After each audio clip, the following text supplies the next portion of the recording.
पिया मोर सिपाही बड़न देवरा मोर किसान रण में नाम करेलन पिया हर जीतेलन मैदान अकोने कम लगन से देवरा खत्म करे खरिहान। बचपन में हम एक ठो गाना गा रही जब हम 9 साल के रहनी।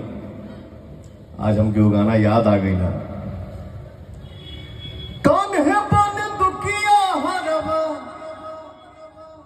कौन है बन दुखिया हरवा, छैला जवान रे अपियावा सिपहिया मोरा